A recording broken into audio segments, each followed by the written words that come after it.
Dead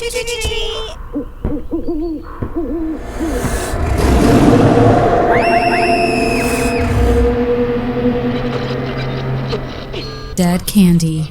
Dedicated entertainment for the dead.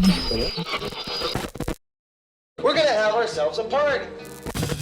There'll be food and drink and ghosts, and perhaps even a few murders. You're all invited. You set them up and I'll knock them back, boys. One by one. So the bartender pours me a drink. And listen, don't worry about a thing. We got everything under control. You do your thing and I will do mine. Cowabunga! It's the happy hour of horror. Hey guys. Heck yeah. Going loco. Slashers Paradise happy hour. If you serve too long. Yeah, baby. We've got our drinks ready. Do you have yours ready? It's a happy hour of horror with Slashers Paradise. That's Danny and I'm Lance. Welcome. There's been a lot of horror news this week. Lots to talk about. We're going to highlight a few of the things that we would like to speak on and talk about. It's been a while. We've been hard at work on a few new episodes and some new material. But cheers, everybody. Welcome to that. Danny's just dancing away over here. Yes, Lance, I'm dancing. And as we say in the furniture business, cheers. Cheers to you all. Thank you for being here with us yet again. I'm going to take a sip. And you know I'm drinking that blended Canadian, and Lance is finishing a drink, hopefully to be cracking open another one. As they say in many parts of the country, pop a top again. I think I'll have another round. That's what Alan Jackson said. But what we're saying is that there has been a lot of horror news, and we are horrors for horror, and we are definitely excited. I think we're on the absolute precipice of a new age of horror, Lance. I don't know if you felt it. I sure the hell have. Lately, maybe in the last couple of years surrounding it, I'm thinking of like the season of when it was like Megan, Cocaine Bear, everything was just kind of happening and shit was just kind of being thrown against the wall. Let's see what sticks. But I feel like there's this like new resurgence. We'll look back on this time and be like, this is when horror came back and punched us in the fucking face. I agree. It's kind of an interesting time because there's a lot of the stuff that was coming out in the 2000s is being remade all of a sudden, or they're kind of rebooting it or whatever that is, which we're going to talk a lot about tonight. But yeah, you're right. There is a cool sense of something about to happen. There's an anticipation in the air of like, okay, some of the old school stuff's coming. There's some new stuff coming. I'm kind of digging. There's a good vibe hitting, and this week it hit so hard. And I want to kind of get into. I mean, we're going to start obviously with slashers. This is Slashers Paradise, one of the all-time slashers that we've talked about, and everyone knows he's on the Mount Rushmore 100%. Is Jason Voorhees in the Friday the 13th franchise. There was a tidbit of news, something that we have talked about quite extensively. It's been in the works for a while. It's been kind of dormant. There's a lot of legal battles over Jason, Friday the 13th, who owns what. But there's a tidbit of news. It seems like the series Crystal Lake is moving forward. That's exciting. That's exciting. And it's more exciting based on who is doing it. And I know you've got something to say about them, Danny. No, I think that you hit it right on the head there. It is absolutely exciting. We could be excited about a lot, and then until we actually see it with our own eyes, we won't really be able to see or feel what we're getting. Not every return to a beloved franchise is a hit. Sometimes it's a stumble, as we saw based on some returns to maybe the Halloween franchise, maybe the Exorcist franchise. But there have been a lot of returns. But this one, I do believe folks have been highly anticipating. And as Lance mentioned, a lot of legal battles having to put the brakes on this franchise, so to speak. But the brakes have been pumped no longer. We are 16 years have been since we have had a new installment in this franchise. Folks, That is a substantial amount of time. But if Nightmare on Elm Street doesn't kick it into gear, it's going to be right next to it because, those two staples of horror for so long have been quite dormant. But yes, been reported as of April 22nd. Crystal Lake is a go with A24 and Peacock. Friday the 13th TV series is finally coming together for real. So it looks like they have found some middle ground, something that they can proceed with. But it's really exciting, as Lance mentioned. We have still yet to see what this individual delivers, but the series showrunner for Crystal Lake is Brad Caleb Kane, which is a cool name in itself, given the history of who's played Jason in the past with Kane Hodder. But this showrunner is also the showrunner for Welcome to Derry for HBO's Max. I've only seen a few photos of it. I'm pretty excited about that. The revisit to it, both chapters have been one of my favorites. So hopefully it is a hit. But what we know about Crystal Lake is this is going to be an expanded prequel, is how it's being described. So we may not see Jason Voorhees. Well, I'm sure we won't see Jason Voorhees as an adult. We probably might see Jason as a young lad, but it centers around, of course, Pamela Voorhees, played by your friend and mine, Linda Cardellini. So it just depends. She can be Velma, she could be a Hispanic mother, or she can be Jason's mother, and she will be playing Pamela Voorhees. And I will give you the quick synopsis. It says... this centers around Mrs. Voorhees, described as a mother who had given up a singing career. Are you kidding me? A singing career to raise a special needs child, and takes a dark turn, obviously, when she loses her son, of course, being Jason. Okay. That is the table setter. Lance, I pose the question to you. With 16 years in between the last time we saw anything from the Friday the 13th franchise, given that it might have been actually a Jason movie, do you think a super prequel starring or centering around only Pamela Voorhees is going to be a hit? I think there is a lot to play with, but I think the fan base will be split because there's not going to be a hockey mask Jason in this. But I do love the lore from the first movie. That's what this is going to be based on, is every character, everything from the first movie. Basically, we just can't have Jason the slasher. But we can have all the tales that led up to that. We can have the fires that went off and the camp counselors that had died in the past, and the ghost stories, the camp stories that set up the very first movie. So can it be a hit? It can be. It definitely can be. But I think a lot of fans of the Friday the 13th franchise won't even tune in. But I think this can work. And why I think it can work is because the Chucky series just happened, and I thought that was a blast. At least the first season I really got into. That was a lot of fun. And then just this synopsis kind of reminds me a lot of a Bates Motel, which was kind of cool in its own right. I just wanted it to be in a different period. I didn't want it to be modern. Mm-hmm. They don't say it. Is this modern, or is this going back to the 60s, 70s? That's a good question. It does not mention it at all. We are going based off very little information. Obviously, we're getting the synopsis, but we are also only just getting a picture from the series, from the showrunner's Instagram. I will say this, which is, I think this is a moment. This is a moment for horror fans, because this has been a long time coming.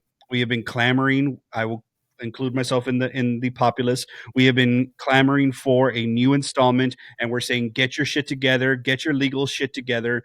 We want to be there for you all. Can you just figure it the fuck out? And we will show up. So I hope showing up, this is a series for Peacock. I hope we show up in some way and watch this and give it its flowers, because as you mentioned, the Chucky series was a success. However, it was only a success really with horror fans. As we have seen, it's kind of in limbo, and it's probably not going to be renewed for I believe, fourth season at this point.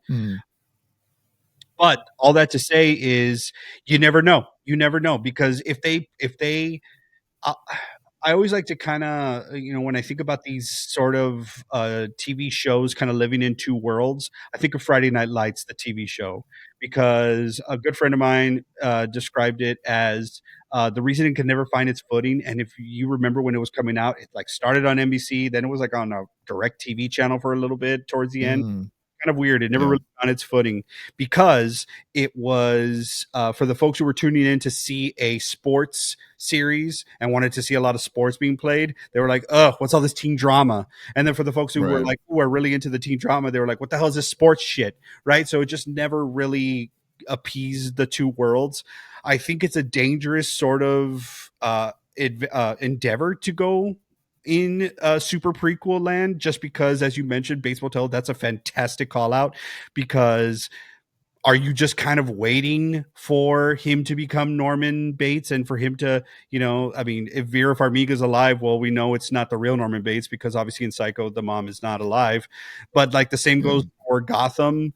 And then eventually the fans are like, well, is he going to become Batman? Then he becomes Batman. You're like, ugh, I don't know if I wanted that. So so all that to say is I will go into this series. I will go into this with open eyes and a fresh perspective. Hopefully I will listen. I will want to see what they give me. But if folks are going to be tuning in just to see when does he become Jason, and is there going to be a hockey mask, and listen to this. You all were fans of the franchise for a lot of reasons, but for the most part, the introduction to the fun, interesting kills, Mrs. Voorhees showed us that. She was the first one to like string up people and put the arrow through Kevin Bacon's neck. So I would be interested to see like the metamorphosis of how Linda Cardellini is going to play Pamela, and to see how her go nuts, because you could see, like, as it says, she starts off to try and be a singer. But I'm as curious as you. I wonder, are they going to put it in the 50s and 60s or whatever time it is? I don't know. I would also really hate to see it modern. Yeah, I would hate that. Yeah, modern won't work. I love, like, man, all I'm like craving is like, go back in time, show us a different period, show us how things work in a different place, a different world. I don't want to be here, I don't want to be here anymore. But I was just thinking, like, Pamela Voorhees either needs to be straight off the bat the main character you're like focused on, and she's your new Jason Voorhees, or you need to play maybe on the curse of Crystal Lake, and maybe that turning her, or some. There needs to be.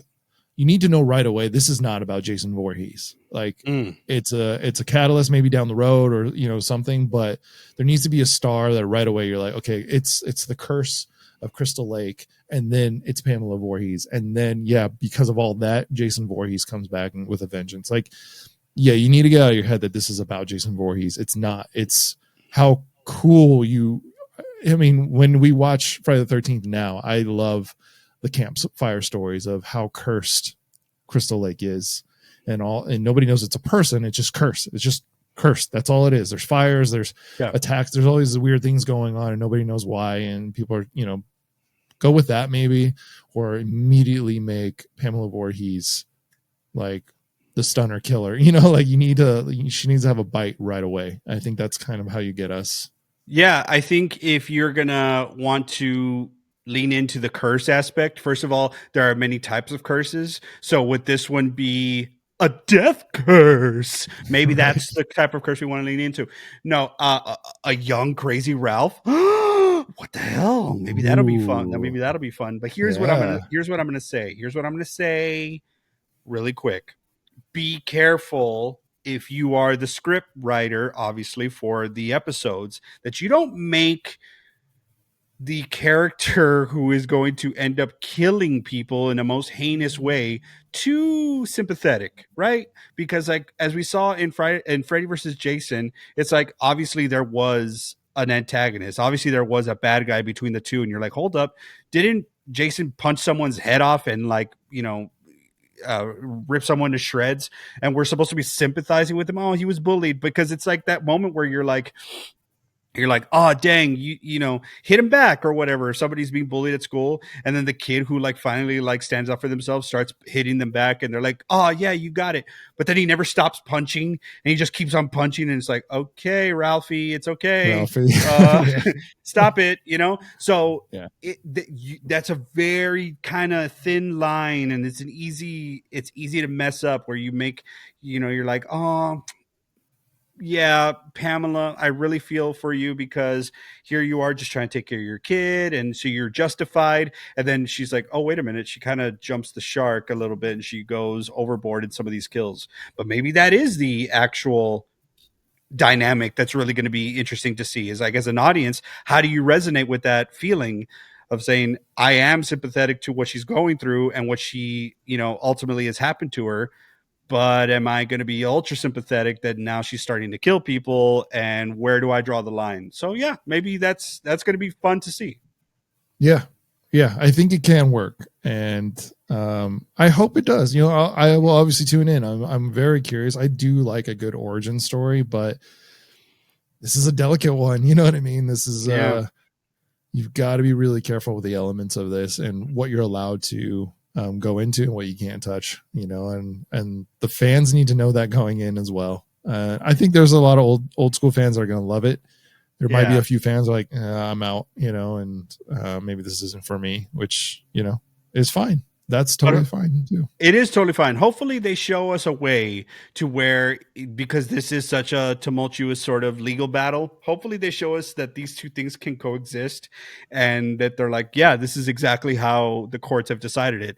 If it's having to do with anything from the original, this is how you're going to present it. But once you get into Jason with the hockey mask, that is a totally different crew and such. I will say this, they better not, I swear to God, they better not do, you know, be like ultra like aware. I want them to lean into the shit that we fell in love with. Like, give me the one-liners that Pamela Voorhees said. You know, we all need to know that Jason wasn't a very good swimmer.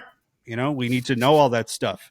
And do not let us, you know, watch this series and not hear the stuff that brought us to the dance, right? I want to hear someone say, oh, it's going to storm. It's going to tear through that valley like a son of a gun. Like, I need to hear those things, and just kind of might bring me down to where I need to be. That's just me. It's such a fine line too. When you do, if we do go back in time, there's like a commentary on what that time was. And then there's the natural neutrality of what came out of that time and those actors and what they did. You know what I mean? When people make fun of it, it's not genuine, and I'm not invested because I'm like, oh, this is somebody from 2025 making fun of the 80s or 70s or 60s, and you gotta toe that line. There has to be something natural to the characters. They need to understand what time they're from, and I really hope we go back. I really hope it's not modern. Like, going back to the Bates Motel, I remember like the opening of that show. I was like, oh, okay, cool. We're in 1961 or something like that. And then the next scene, when they actually start bringing in all the new characters, there's a cell phone there. I'm like, oh, I'm out of it. Nope. I don't like the modern Bates. I don't like this. Yeah. It doesn't work for me. I don't know. I guess we're getting old, Lance. We're becoming that those folks who are like, you can't really tell a good story without all these gadgets. You know, put us back in the day. Like, I'm over here, like, trying to be like, ooh, you know, wouldn't it be cool if there was like a place you can go to where it's like the phones didn't work, or like your cell phones didn't work. You could only like use landlines and such. I'm like, harken back. And I'm like, wow, might as well just be somebody clamoring for 8 tracks to come back at this point, right? But I get your point, and that's something that I actually have never really thought of myself. Is like, there is the way it was, and then there's the way we remember it, and that's how we're showing it. So that's a good call out. I'm hoping that they take care. It sounds like this is a showrunner that has been trusted with some very lucrative IPs. So hopefully it's a swing and a hit, and I'm excited to see what happens. Yeah, me too. Piggybacking off the Friday the 13th franchise, unfortunately this week, Laura Park Lincoln passed away at the age of 63. Just really sad news. This was one of those where I got a few texts about it. A few of my like super horror fans kind of text me. You text me about it. Just such a bummer, you know, such a beauty and big part of our past. You know, she was a part of the Friday the 13th franchise, a big part of it. One of our favorites. Just so sad, and I'm just kind of bummed out about that news. But and just the week that it came in was just kind of crazy. Yeah, it's unfortunate. Lar Park Lincoln played Tina in The New Blood, and was arguably one of like the most iconic characters of the franchise. Frequently referred to as the Carrie versus Jason series. So she kind of took on that like secret character moniker for a while. Returned to the franchise for a fan film, was super involved in just like helping young actors find their way in this business. That was a lot of her stuff that she was doing in her later career.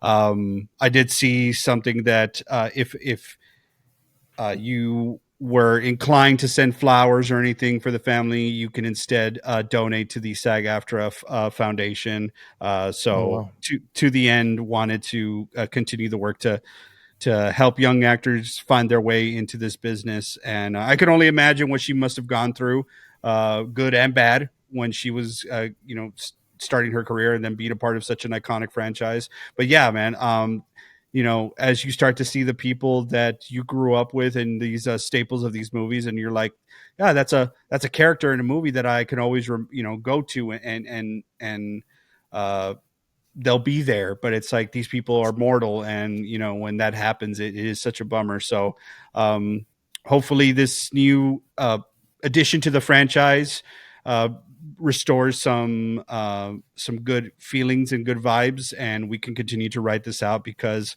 although it's based in blood and guts and things of that nature, there is some some common ground that a lot of horror fans can find. We're fun, nice, honest people, and we have big hearts. So our hearts from Slashers Paradise are definitely going out to the family of Lar Park Lincoln.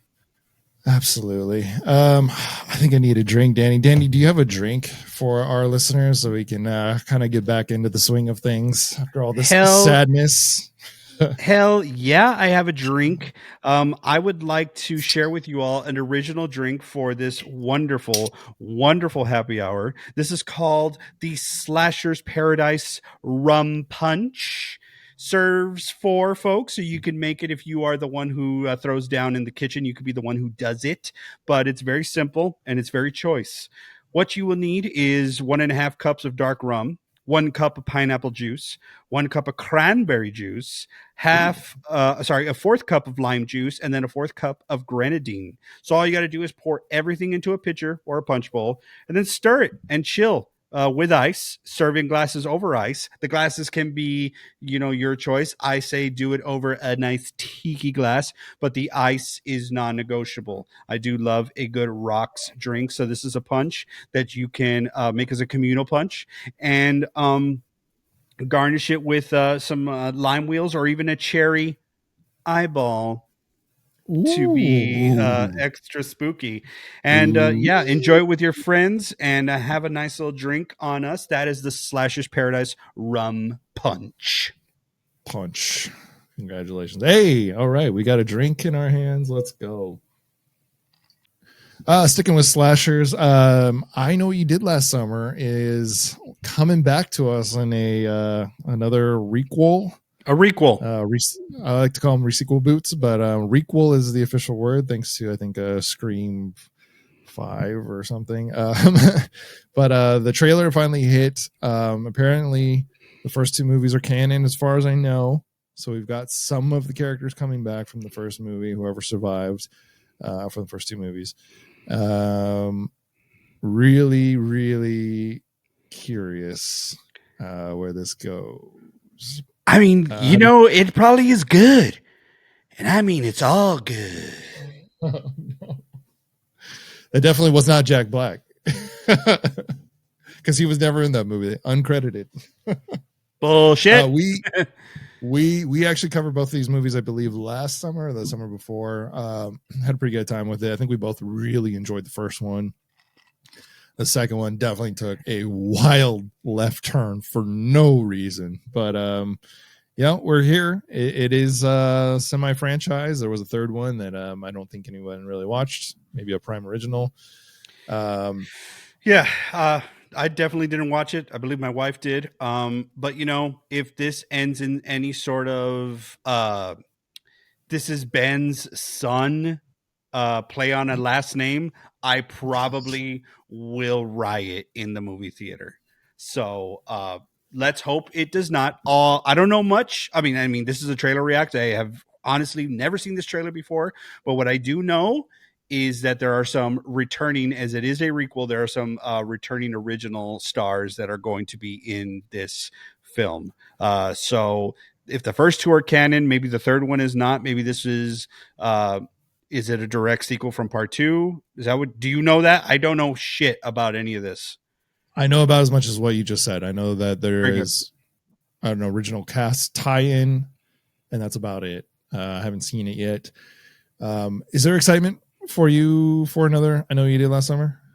Of course, there's excitement. I think that this is one of the boogeymen, right? Not just because he was a part of that DVD of the slashers, and it's like the, you know how I say it, it's the iconic photo, and you got a bit of a situation in the over your shoulder there with like the slicker, but we could see their faces, but the slicker image of the fisherman and the unique killing device and the hook, that to me is always going to have a place. He will always have a place in slasher lore. So yeah, I'm interested to see that because you know, more for the action figure fodder and shit like that.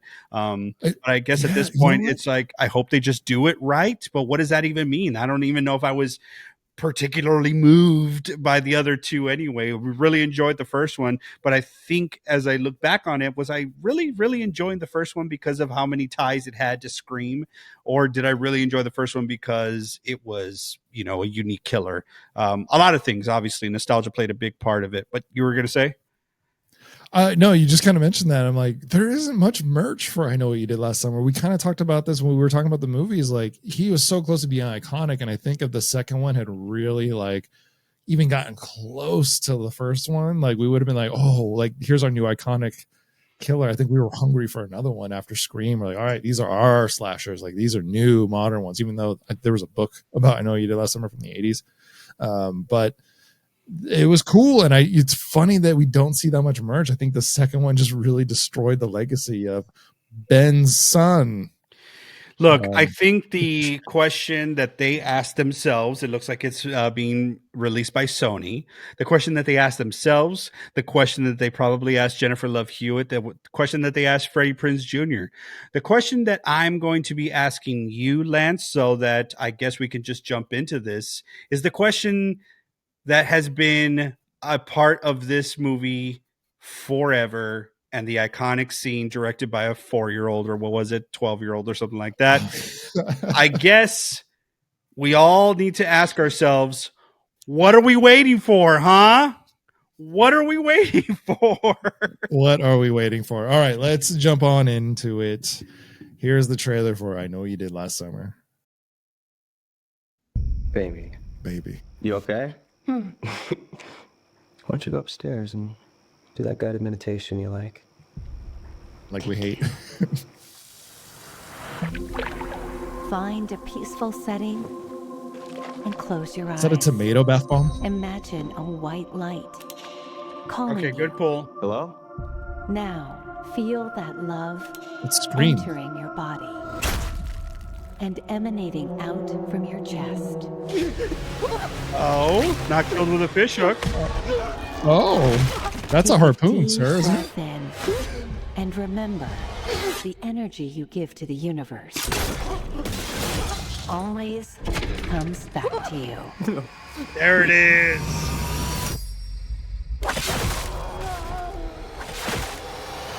Jealous of that tub, Nice. but whatever. Do you think this is some kind of karma for what we did? What if someone saw what happened? Okay, an all-new class. Okay. It's You very need to bright. handle this. Yes. Oh, This isn't the first time there's been violence like this in You South. tell Florida. them. It's not going to stop. oh, okay. I need to start drinking. Me too. Someone is coming after us. I need your help. Yeah, you're Hey, done Legacy. for now, bitches. I just have one question. What did you do last summer? I didn't think that was going to be the question.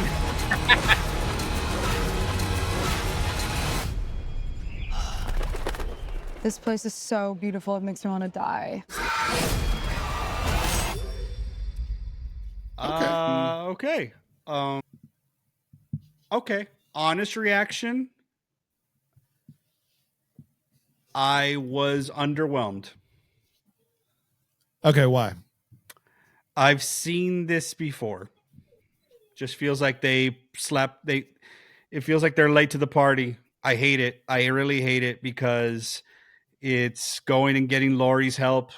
It's going and getting, the survivor from Texas Chainsaw Massacre. I'm blanking on her name. Sally. Sally. It's the same formula. It's the same formula. But it's getting Ellen Bernstein. It's getting Chris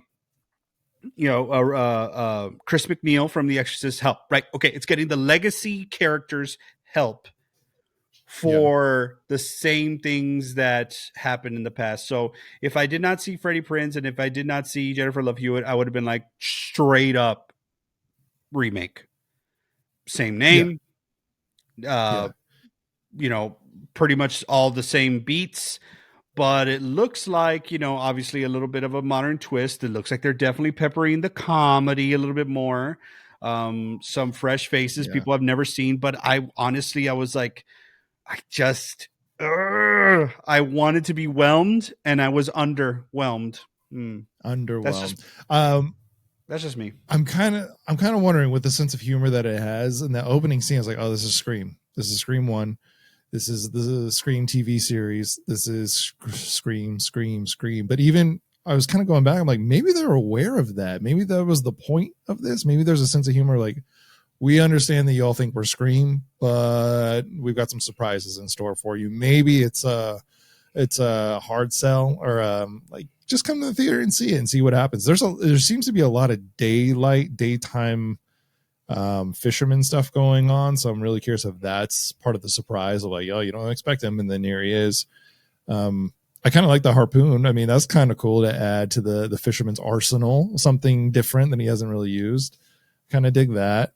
Yeah, that's nice. That is really cool. I mean, it just feels I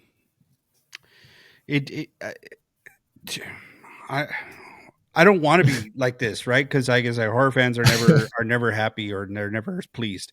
But it's like the tone of I Know What You Did Last Summer, it was very dark and it was like, gritty and wet. It was very wet, right? And this one, like, there is some of those aspects to it, but like maybe they're just, and maybe this is the trailer. And this is the only time I'm going to watch it. Remember, I'm going to keep that thing going. I'm only going to watch it this once. Of course, they've got me in, but I'm going to tell you this. They don't have me in because of the trailer. They have me in because of the past, because of, I just want to see what's going to happen. I have never, and I still am never going to be a fan of not changing the name. Kind of like when Halloween came back in 2018 and it was called Halloween again. It was, I don't like that. So I wish they would have called this I Know What You Did Last Summer something else, right? I know it's hard to kind of reinvent that between I Know What You Did and then I Still Know What You Did.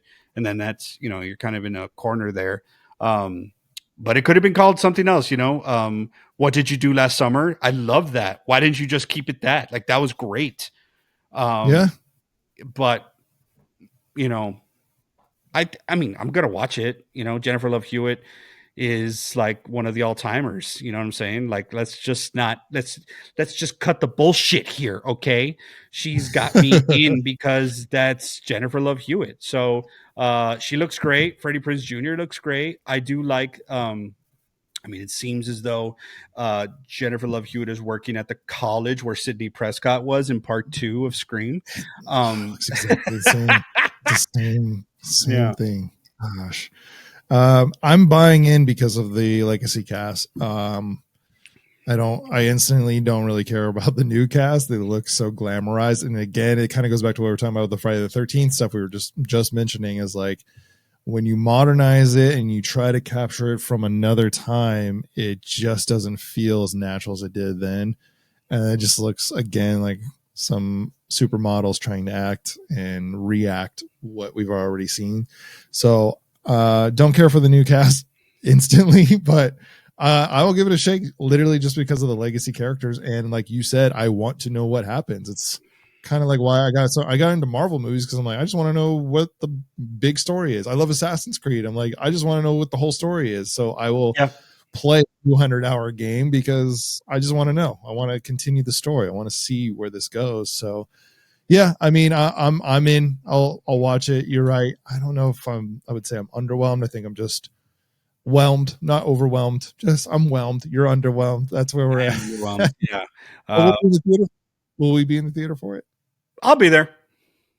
Yeah. Okay. It kind of reminds me of, we just saw Hard Eyes, which was probably a little more original than this, but by the end of that movie, it was a very classic Scream tale again, so maybe that's just part of this new horror trend that's starting to fill back in, is a lot of the 2000 stuff is coming back. And, it would be very funny if this generation is like rediscovering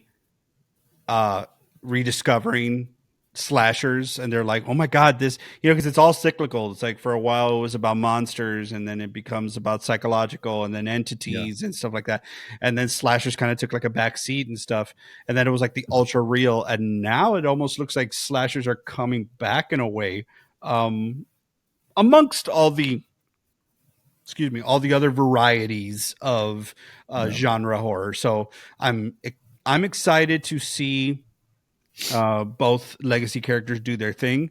But could this have been, was this necessary? I always like I don't know if it was necessary, but it felt like just kind of a paint by numbers movie trailer. But that's all they're going to get from me. Good thing that I was invested in the original property to go watch it, because I will be there. I'm so hopeful. I think that's the thing, is like, I want the Fisherman to be on my shelf. You know what I mean? I want the toys. I want the Fisherman to be maybe a B-level Mount Rushmore, but the 2000s Mount Rushmore, you know what I mean? Like right behind Ghostface or something. I think I just want him there so badly that I want this movie to work, so we can maybe get another one and build a true legacy and a new horror icon, I guess. All right. That's Danny, and I'm Lance. This was a dead trailer react for I Know What You Did Last Summer. Speaking of the remakes, Danny, the reboots, the requels, we just covered this one. The episode has not come out yet. Urban Legend from 1998. Confirmed reboot, remake, requel. What is it? Do you know any details? I see remake. I see full on remake. I don't see anything about any of the original cast returning. It is definitely in the very preliminary stages, with Screen Gems, I believe, is the one that is doing it. Okay. There are some folks who are being brought back from the original, I believe the original writer of the two. I think he wrote both, and or the producer, one or the other. But both are going to have a presence from the original two Urban Legend franchises. One franchise, two installments. But what I do know is this, that the attempt is to, as we saw in the original, this was Urban Legends being, kind of like forced upon, happening through the killer, was like putting himself in these scenarios and making these urban legends come to life. This is going to be examining urban legends in the digital age. So I don't know if it's a sequel, but given that it is taking itself out of the time, I don't think the time of the original urban legend was necessarily like a mandatory thing. You can kind of put it anywhere because the urban legends are kind of span across all of time, as early as 1800s or whatever the heck it is. So I don't think that was as necessary. So you can put it in the digital age, and that's what this one is going to do. It's going to be an urban legend movie based off of urban legends, but how they are being navigated, perceived, how they are happening in the digital age. I think it'd be kind of cool to reference the first movie's events as an urban legend in itself. Maybe the urban legend killer. Yeah, I think that'd be kind of a fun thing. I'm kind of curious what urban legends will come up.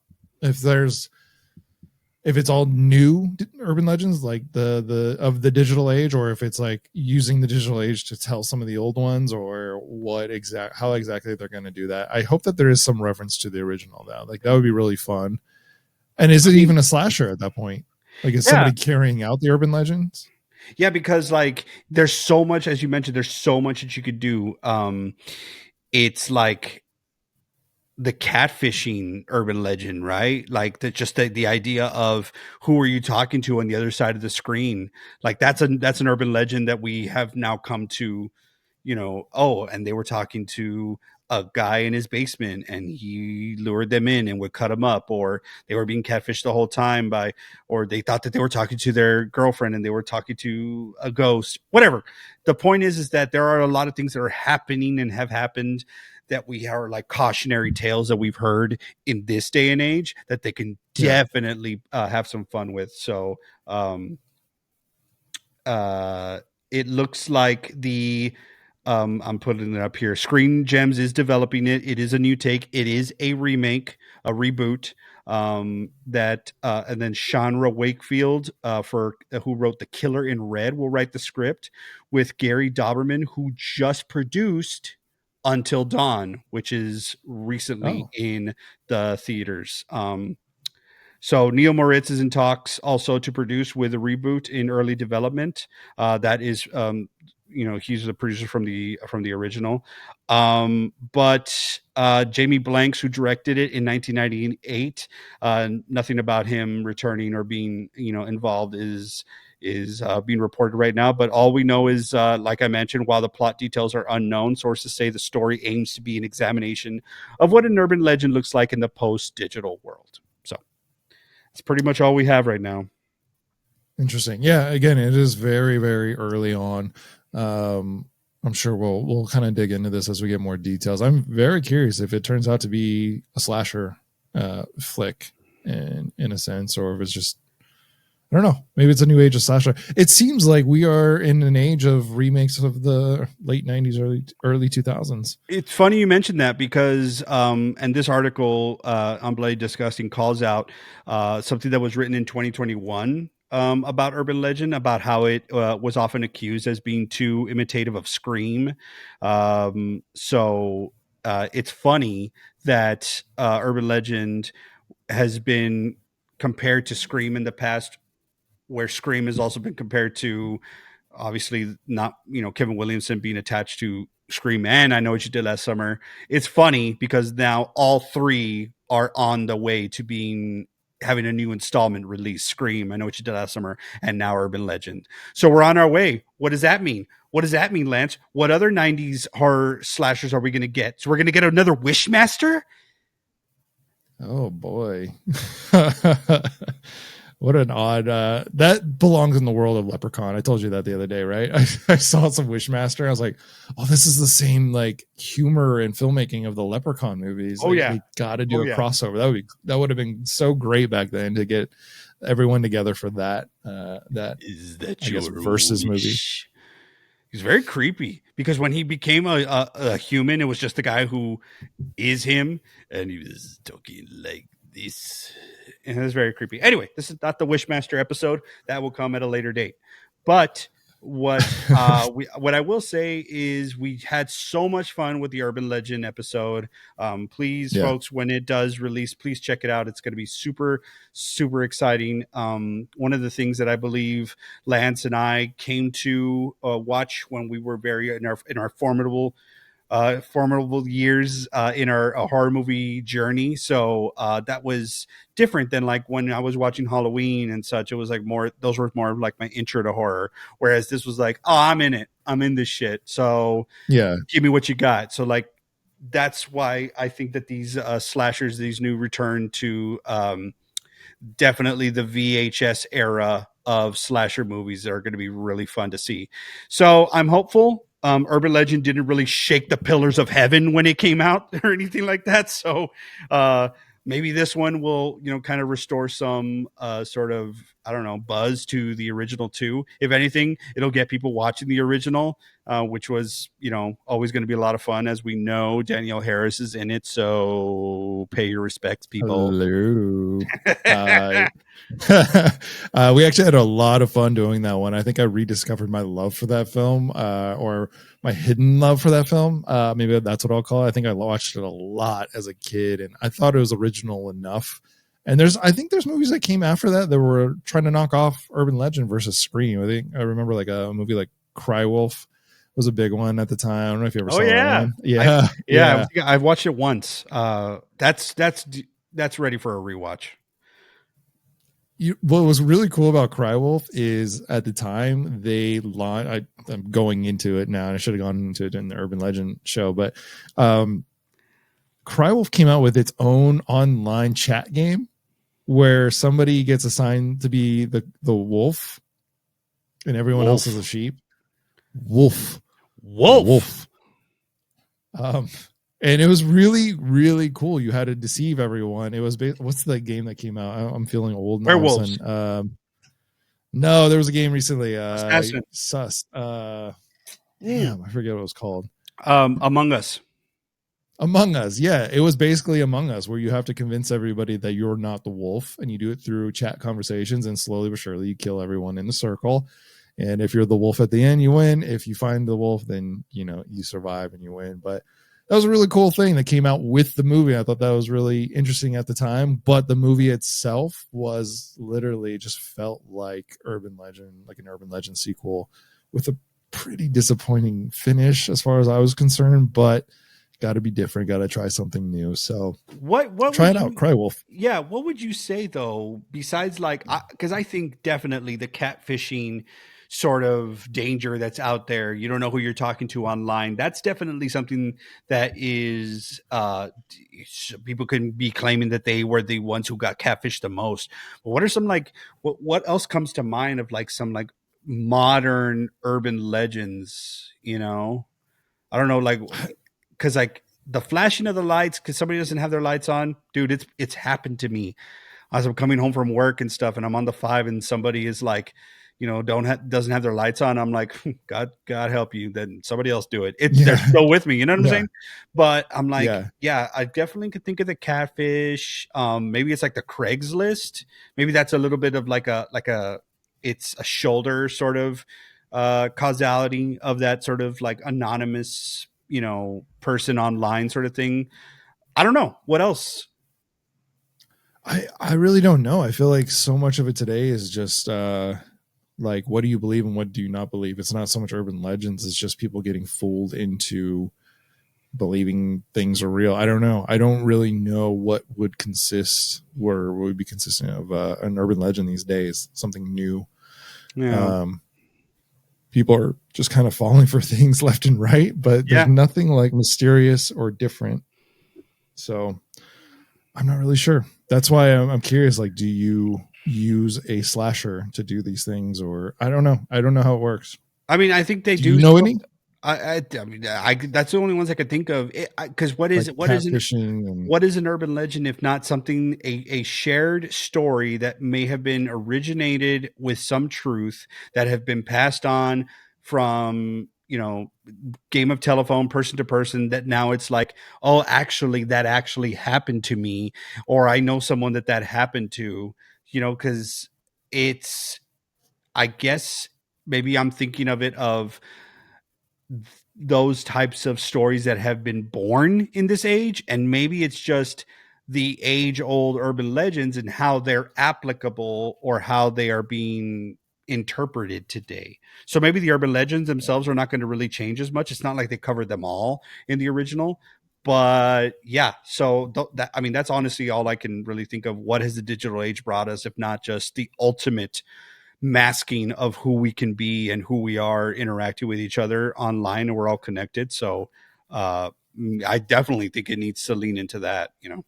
So this is what I was going to say. I just really quick did a little AI lookup of this, and I was actually going to mention, like, is it like Slender Man kind of stuff, like the modern age of the internet? Because it says it's post digital. So is it? But that's like a cryptid. You know, which area does this go into? But a funny story, since we're here, it's happy hour. Fuck it, let's just tell a good story. The second one that comes up, so there's sewer alligators, which I've heard before.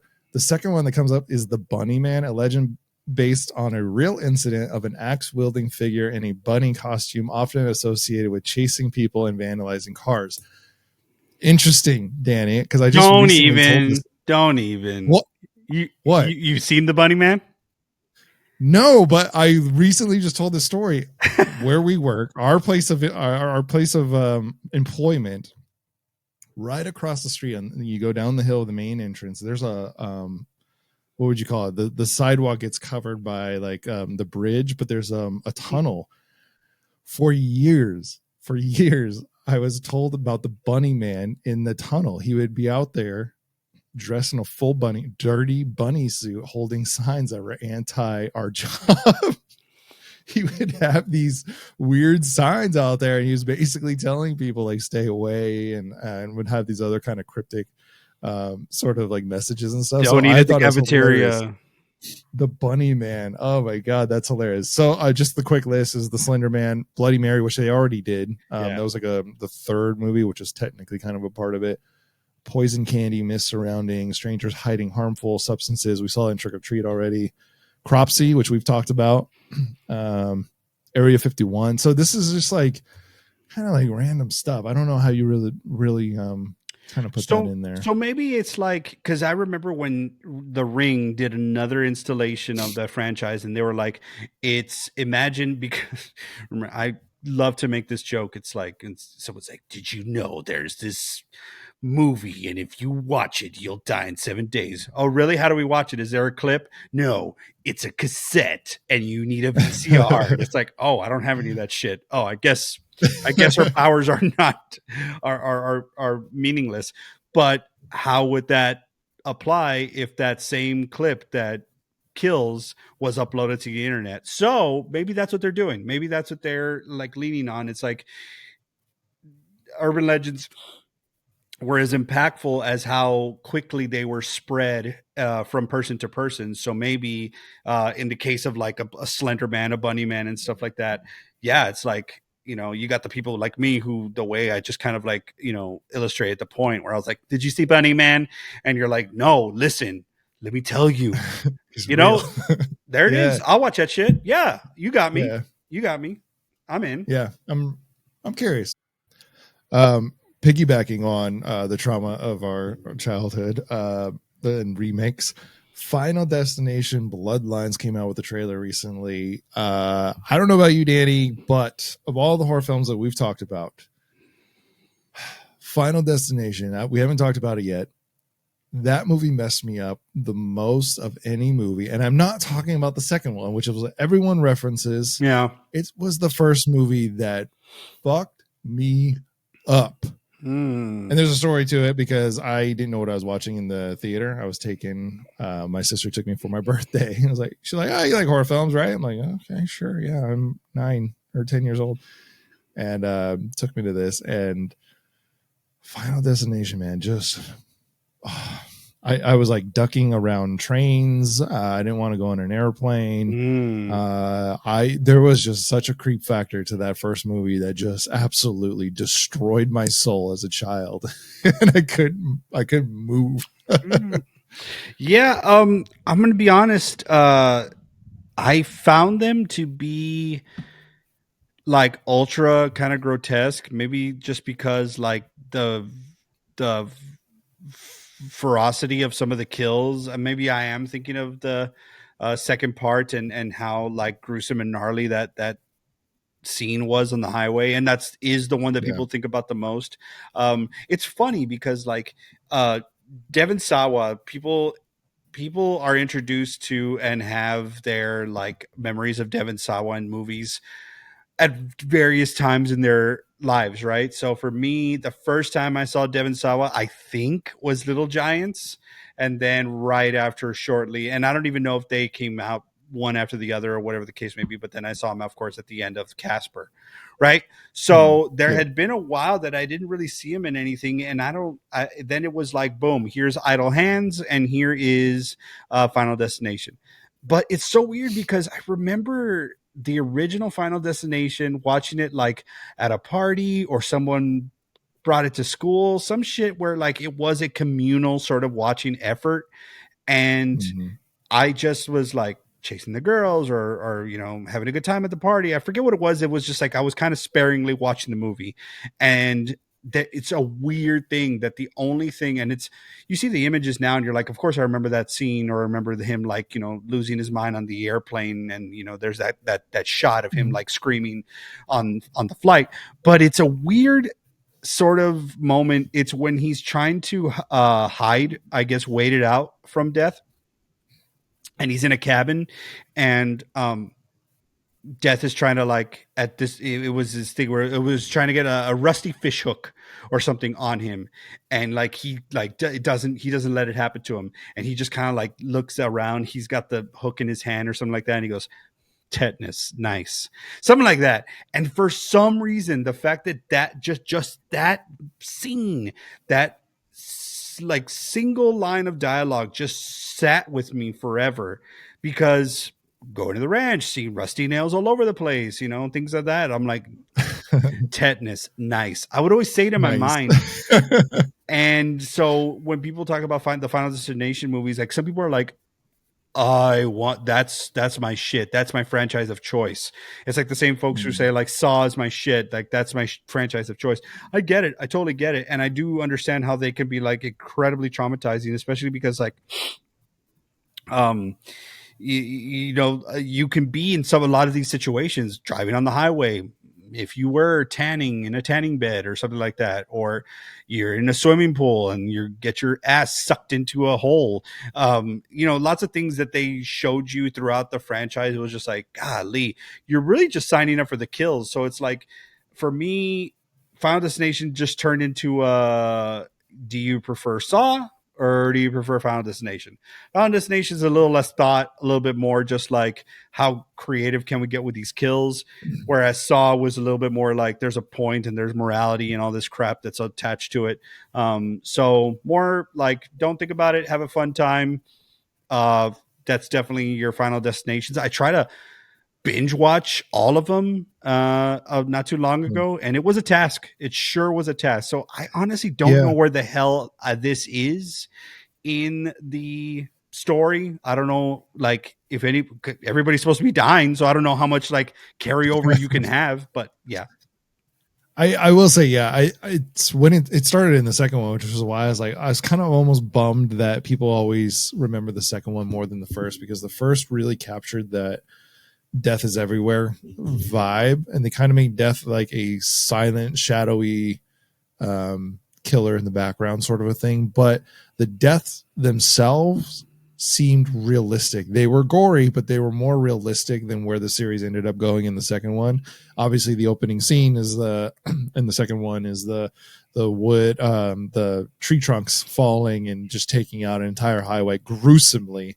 And, you know, now every time you drive behind one of those trucks hauling, you're like, fuck no, I'm getting out of this lane, getting around this guy. But beyond that, it started to get more and more gruesome, and it was about the kills. The first one, for some reason, it really just captured that feeling of death, which I was talking about recently, just in a random conversation where, I don't know if you've ever had it, but it's like, if you've ever gone to the Museum of Death in LA, if you've ever been in like an autopsy room, there's something about the gore of the human body actually being dead around you. There's just this weird, stale feeling of death. It's almost kind of like you've crossed over between life and death. There's that feeling that you can kind of get. That movie kind of captured it for me, and then made me scared of that, getting that feeling again. So that movie has always stuck with me, and plus the trauma of not knowing what I was going into and just seeing it, like, oh shit, I can't get away from this. I didn't know what this was. So definitely holds the first movie holds a big place in my heart. Anything away from the first movie, I was like,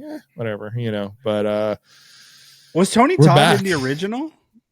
Yes, he was. He was actually he was doing the autopsies of those that were killed. So I obviously bring that up as to say, as we if you all are not aware, and maybe we'll get into this afterwards, or maybe that was the intention, but this installment in the Final Destination series is the last performance of one Tony effing Todd. The man, the myth, the legend, sadly, is no longer with us, but was obviously a staple to all of the installments in this franchise for the most part. And this is definitely his last performance.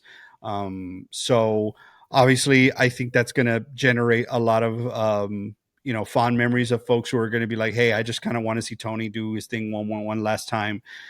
So whether they're fans of the franchise or not, that's what's actually going to bring me to this movie. But admittedly, I'm doing pretty good this year. I've stayed away from this trailer. I have saved it for this moment, and I'm excited to watch it with you. All right, here's another Dead trailer reacts for Final Destination Bloodlines with Danny and me.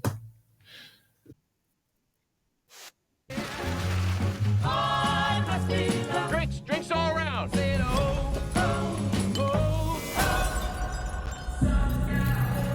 Oh, there we go. Oh my God. Oh my God. Family, you don't get Who's got it? One you get. Just gotta love the one you got. Who's got it, Danny? I feel like I have it. I got it. I don't think you got it. I don't think you got it, Danny. Sweet Jesus. Charlie, get up here. He's a relentless son of a bitch. It is all around. Won't stop till he finishes the job.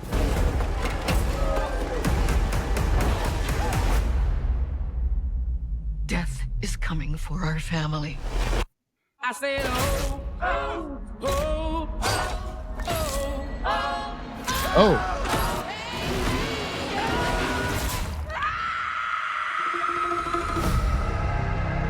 Good scream. Grandma, definitely a good scream. Years ago, I had a premonition that started it all. I saw what death was about to do.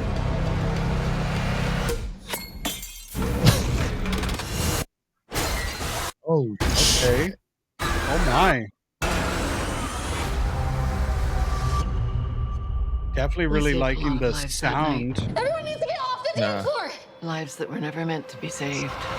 But death doesn't like it when you mess with his plans. This book, it will show you everything you need to know to keep our family safe. Oh wow, okay. Death is coming for us because we were never supposed to exist. What? Only I by get it. Bloodlines. embracing death will it pass you by. Hey, there he is. Oh, man. Maybe Death's not actually coming for our family. Because that would be crazy. Good night, asshole. Good luck. Film for IMAX? What the hell? Death in IMAX. I just feel like, you don't need to be wasting. That's wrong, but it's like some things need to be filmed in IMAX. I don't know if Final Destination needs to be filmed in IMAX. Yeah, it seems like 3D was probably more, but we've already done that in Final Destination 3D. Okay, Lance. What's your take? Here's what I'm going to say. New fear unlocked. Because, let me say, once I saw the glass get broken and go into the ice, I said someone's going to drink this ice and then it's going to go down their throat and it's going to cut up their throat and they're going to bleed to death, right? But then I was thinking, I'm like, no, that's not like you don't like drink the the drinks like that with ice, you just sip it. So he would have been like, hey, this ice is not going down. Oh, because it's glass. Over. No, they tricked me. They tricked me. Yeah. They're like, you thought he was going to drink it, didn't you, you son of a bitch? Check this out. He's actually going to step on it. And it's like, oh my God. So like, I will say this. It sucks. It sucks where we're at in this time in the world with what prices are to go and enjoy things like the movies. So the reason I say that is because a movie really does have to grab me, and I really should spend my hard-earned money on going to see a movie that really deserves that. I will spend this money to go see Tony Todd, but I'm not really too crazy about just seeing another Final Destination movie in the theaters. It's a prequel-ish. It's called Bloodlines. You know, we've seen other horror movies use that sort of secondary title, Pet Cemetery or something like that. Different people have used it. Hellraiser, I think, as well. So I don't really care about death and where it started. Like that story doesn't really like interest me. It's kind of a bummer. I've had 2 clunkers back to back, but I definitely will go watch Tony Todd's final performance, because that man is a freaking legend. And, it's great to see that he was able to deliver that final performance, because obviously he's associated with so many iconic characters. He's Candyman. He's the voice of Spawn. Wait, he was the voice of Spawn, right?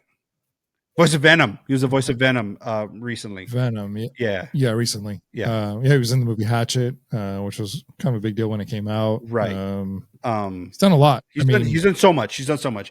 Quite and that voice, like, holy moly, just what an iconic voice, and just so effortlessly. So I guess what I'm saying is like, no, I don't think that the story of where did it all start is necessarily grabbing me, because I don't know. I never really felt like I wanted to see that story to begin with across a lot of sort of movies. Like, you mean my favorite movie of all time, which was Halloween. And when you showed me this is how it all started when he was a baby, I mean, albeit Rob Zombie's attempt, I was like, I don't really like it's fine. So I guess my honest initial reaction is yes, of course. If I'm in the theater and I'm watching the deaths happen on the screen, I'm probably going to be making the faces I was making, because they are very jarring, and they're obviously going to be very creative. But that's it. That's honestly it. If I watch it in the theater, it's because of Tony Todd. If I don't watch it in the theater, I'll definitely check it out. I just don't think it's going to make me run to the theater. That's me. Yeah. I've missed the last few, so I don't know. I don't. There's got to be some sort of fandom for this. It's obviously made enough money to have 5, 6, and this might be the 6th or 7th version of it. The Bloodlines makes sense. It's like, okay, but that's what I never really got about the whole like death is coming thing. Like, why does it take a break? Like, why did it give you 2 years? Why did it give you 18 years? Why did it give you 30 years? Like, that's what this is about, right? Is the Bloodlines like this one person, the grandma or whatever she is, survived. She saw the death happening. She survived it. She had a whole family, and now the whole family has like, why did death take a break? Why was it in hibernation? Like, I don't get that. Death is coming, but it will stop for pre-production and script development.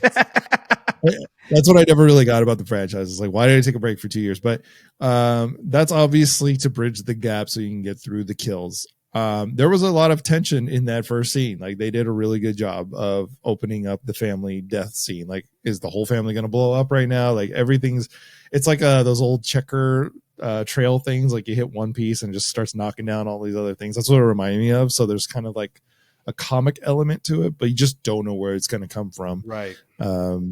So it doesn't quite capture what the first film does. It captures what all the other films have done. So, like you said, I'll go see it for Tony Todd as his last performance in a horror film. I don't know if there's another reason to really see it. I'm sure it's a shock movie more than anything. Yeah, I mean, I think this is definitely paying, dividends for the fans of the franchise. You know, some folks are like, they really get up for Final Destination, and shit, look, God bless it, I don't give a shit.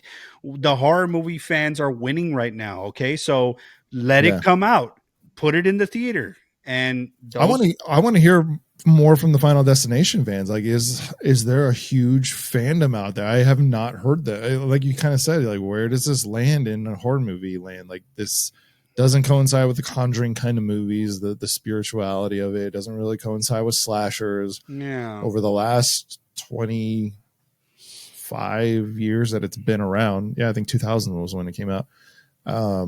Where does it land? Where is the fandom for this? Are you guys excited for it? I really love to know. If you do come across this video, let us know in the comments, please, because I want to hear from you guys. But we might go see it in the movies. Yeah. I do think that if I would compare it to any sort of movie genre in the horror movie world that's out there, it probably is Saw for the inventive kills, but it's on its own. It's its own thing. I can recognize that. I can give it its flowers. I can say the Final Destination stands alone in how. Sorry, started hearing voices. Ghosts. Danny, you're freaking me out. Death is in your room with you right now. Probably. But I will say that, like, yeah, I can definitely say Final Destination has a place in horror movie, the pantheons of horror movie like franchises. I think that it definitely stands on its own. I think that there are some similarities you can draw towards what brings people coming back to it. Like, people are bummed that Saw is no more, that you know, news just came out recently, but that's for another topic, another day. What I will say about Final Destination is it never really got me in the theater, but when it did, it was more of like a communal sort of like group setting. It was like, let's all go watch it and let's all be like, wow, yeah, it's almost like an event. So maybe that's what I'm missing. This is not like a date night movie. Obviously, this is like, get a few buddies together. Let's all go watch Final Destination.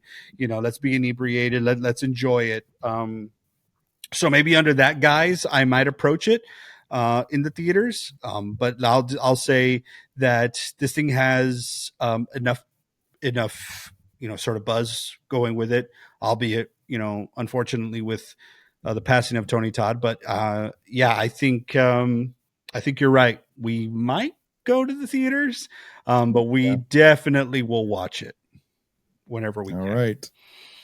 That was another Dead trailer reacts with Danny and Lance from Slasher's Paradise. We'll see you at the movies. Maybe. Death is coming. I don't know what he says. Speaking of event films, let's talk about something new, Danny. Something we haven't really ever talked about. Let's get into some sci-fi. Two trailers kind of just hit. Sorry. Predator has just released a bunch of stuff, some trailers and some stuff going on. So specifically, I'd like to talk about the movie trailer, and the movies in general. Are you a fan of Predator? It's all bullshit. All of it. The cabinet administered the whole work. You cooked up the story and put us in the goddamn meat grinder. What happened to you, Dylan? Used to be somebody I could trust. No, I'm kind of a fan. Just kind of a fan? Okay. Let's get into Predator right now, because there are many versions of Predator. There's a lot of versions of Predator. There's been a few movies of Predator. There's been crossovers with Alien. Where are you in the world of Predator? What do you like about Predator? Which films do you like with Predator? And where would you like to see it go? I think Predator, to answer your question of where do I think the franchise perhaps is its strongest. This is not me being a gatekeeper or anything like that, because there have been versions or other installments in the franchise that have gone back to the original. That is when it works the best. When he being the Predator, hunting on an Earth-based planet the sci-fi sort of like on the spaceship story, that's better served for Alien and that sort of world. I think Predator works best when it's in like, you know, like terrain, right? Like on like in the jungle for so Predator 1, the original Predator with Arnold, is one of my favorite movies of all time. I absolutely love that film. I love it for a lot of reasons. I feel like I find a new reason to like it every time I watch it. It has incredible rewatchability, especially if you watch it in like any sort of HD 4K transfer. It's so beautiful. And then any of the behind the scenes stuff, they're talking about like everything they had to go through just to make the movie, and then like all the egos that were on set. You got like Jesse the Body Ventura talking about how he was he's just Mr. Olympia, you know, and all that stuff that was like happening. You know, I'm glad that means that my trick worked. Carl Weathers being like peppered in there. Shane Black wrote it, but he was also, you know, so much going into the start of it. But I do agree with what you said in that there have been lots of different versions. There's different ways to tell the story of Predator. Some folks are like, oh, Predator is this. Some folks were introduced to Predator the first time with Prey, the movie that came out not too long ago, which kind of like reinvigorated the franchise because since Predator, there was Predator 2, which decided that it was going to kind of like hone in on the fact that he needs to hunt in a hot, sweltering sort of tropical climate. So they picked the city of Los Angeles, which, let me just tell you something. Hot, probably. Sometimes, maybe. But sweaty, humid, sweltering, they should have just gone to New York. That's where it's humid. It's not really humid here, but I could be wrong. Maybe I just don't like feel it for the most part. But like jungle. Was it future Los Angeles? No. It's not. It was modern day Los Angeles. Yeah. Okay. Because I thought it was supposed to be like, it literally reminds me of RoboCop, where it looks like this, like kind of a few years advance of what we think LA would be. It's like super violent. So I was like, oh, maybe that's why they're playing on the super heat, the super summer or whatever it was. I don't know. I thought that was like a futuristic tale, but I don't think that they necessarily said that like this is now, but it wasn't like, you know, this is 2032 or something like that. This is because they were definitely on the heels of the original Predator. Like some people like that was super canon, and they were like, hey, this happened not too long ago in this jungle. And I believe that one was like of the time. Anyway, all that to say is that I was like, okay, maybe when Predator 2 came out, I was like, it's kind of working, but I don't believe Danny Glover is the ultimate prey for this Predator. Just saying, maybe if he had Riggs with him, you know, Murtaugh and Riggs, now we're talking. Now that's a formidable duo. And then, so after that, they took a big hiatus, and then they returned with Predators, which I did think was an interesting take. They were going to another planet, and what they did was they took a bunch of the best killers or the best hunted options on Earth and put them on this other planet, which was like really cool. It kind of reminded me of like a Bloodsport sort of Kumite vibe. It's like you had the guy that was part of like Yakuza, and then like a Russian, you know, killer, and all these like different sorts of like, you know, these are the badasses on the planet. But then it just kind of devolved and it wasn't great. And I don't know, me personally, I'm not a huge Adrian Brody fan. I know there's some people that listen to this podcast that are huge Adrian Brody fans, but him as an action star, perhaps not. Him as a pianist, sure. Sure. So then after that, it tried to return to its roots ish with The Predator.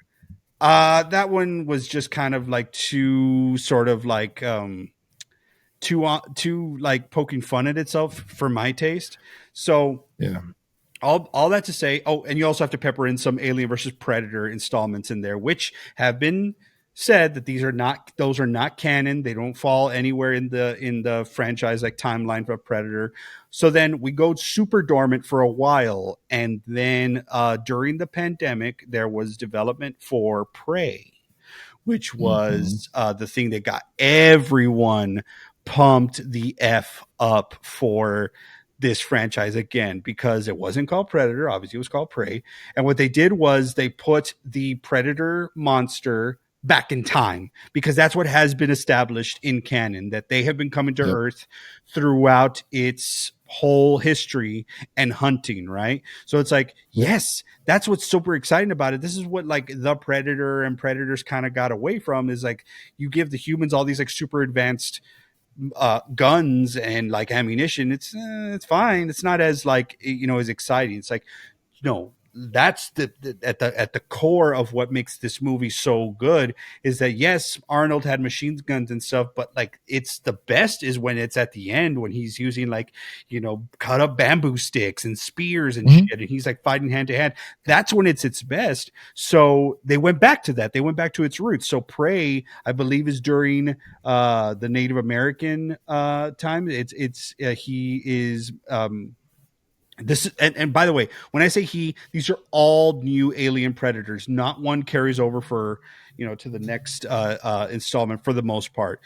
They all pretty much, you know, die, and whether, you know, they use the little self-destructing quintal, and I was like, you know, that's pretty much how they all end. But I do believe that Prey is centered around obviously a predator alien hunting using this cloaking device. The design of the creature was, you know, kind of exciting and new. So a lot of folks kind of like shit on it. They said it was kind of like horse elongated and stuff. I freaking dug it. I thought it was great.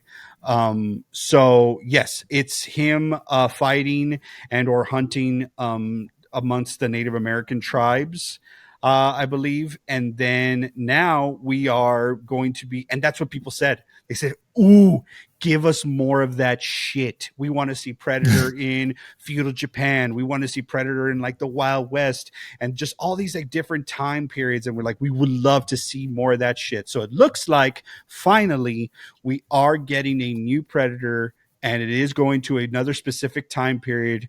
All I know is that it's called Predator Badlands, and I don't really, Lance, maybe you can help me. I don't know what time period it's actually going to. I don't know either.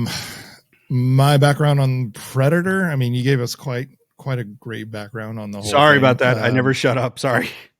No. I mean, you kind of covered all the bases. I guess AVP is not a part of it, but AVP kind of set up the fact that maybe the Predators were around in the Egyptian era, have kind of come around to help the humans at one point, and then kind of came back to hunt them or whatever it was. They're always looking for their best. I think the other part about the Predators is that they sometimes go on hunting missions sort of a thing. They've got to bring back the best hunter from a planet. A lot of times it just happened to be Earth. And then Prey, which I thought was so phenomenal. Like I'm so ready to watch it again. It was actually the Comanche tribe, which was really cool about it. They did such a great. So I followed the Predator franchise for a while, and they were like, they had the money, they had the franchise, they had the rights, they had everything. They're like, we want an event film, which is something that we've already mentioned in this episode. How can we make it an event that people want to see? AVP didn't work. They did AVP rated R. That didn't work. Like, how can we make the Predator a true, and it didn't work. They tried Predators, the Predator, and none of it really came to fruition. So like you said, it sat for a while. And then that's when we got the Hulu release of Prey. Back to basics. And it kind of became an event film because it was during the pandemic. You know what I mean? Like, there was a couple things that happened that were released at the right time where it was all like, I guess that's what we're going to watch, you know, or it came out, actually it came out in 2022, but the hype started during the pandemic. I remember kind of talking about it when we came back. So it kind of became, because everyone could access it. It wasn't a theatrical release. And then they did something that I just love so much. It was the Comanche tribe, but they also did the film in the Comanche language, so you could have that option and then read the subtitles, which is something that we truly love. So it really went back to the roots. Like, it just did everything right for that film. I've mentioned it before, I'm a big Assassin's Creed fan. Like, rewrite history, send the Predator back. Let's see how humans and the Predators interacted in the past. You've mentioned that. That's what people want. Like, after Prey, like, yes, let's see how the cowboys handled it. I want to see how the ancient Egyptians handled it. How did we get the respect of the predators to help us build the pyramids? I want to see that. I would love to see history kind of rewritten with the Predator movies. As far as Badlands goes, I know I think it's the same filmmakers from Prey. So there's a lot of hope that we're kind of doing that sort of thing. Let's tell the backstory. I feel like the Predator world, the multiple versions of Predator are kind of just, I feel like they should be set for the new Hulu cartoon or the animation that's kind of coming out.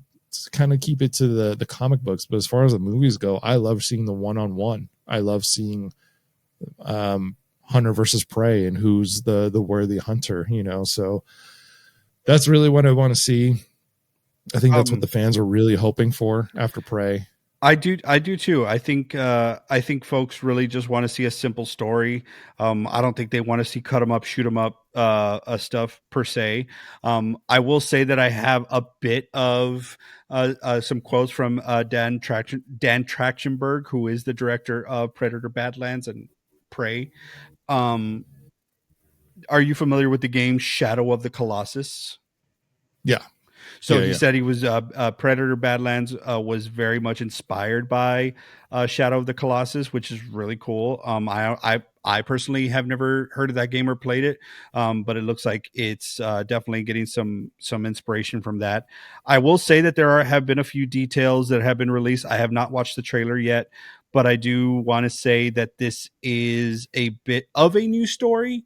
But we've kind of seen that this is in line with the way this sort of species works, in that there is a bit of a he's a runt predator that has been put on Earth to kind of prove his worth. So he's smaller, younger, less experienced than a full-fledged warrior predator. So there's that. So take that for what it's worth when you watch the trailer.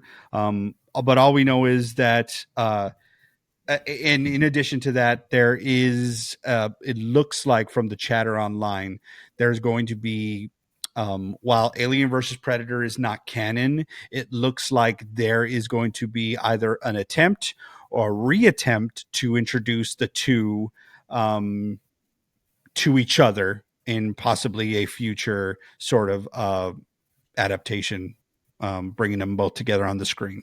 So take that for what it's worth. Yeah. I don't know.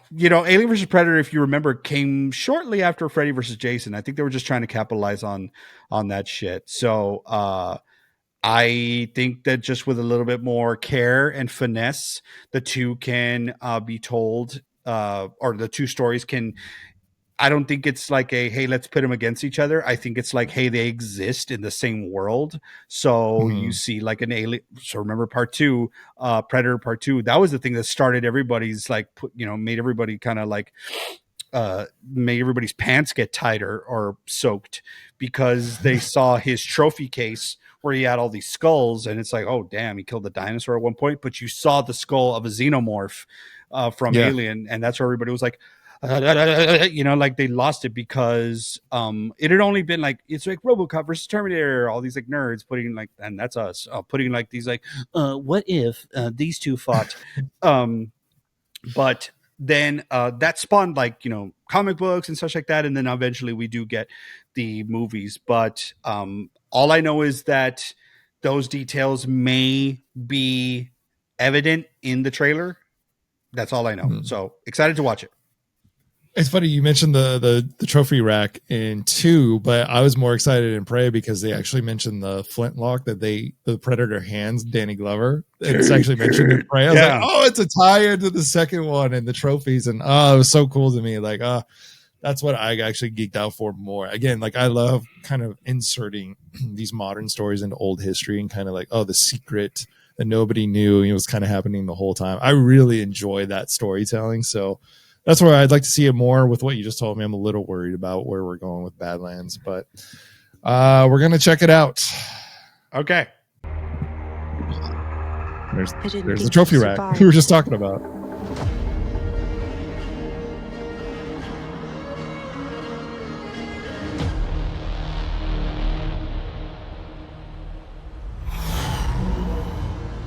Very interesting. Okay. Feels like Doom.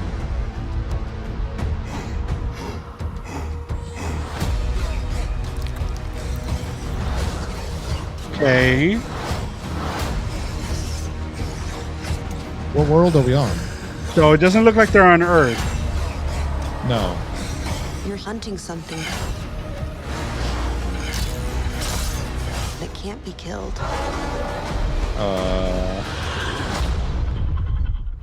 Oh my.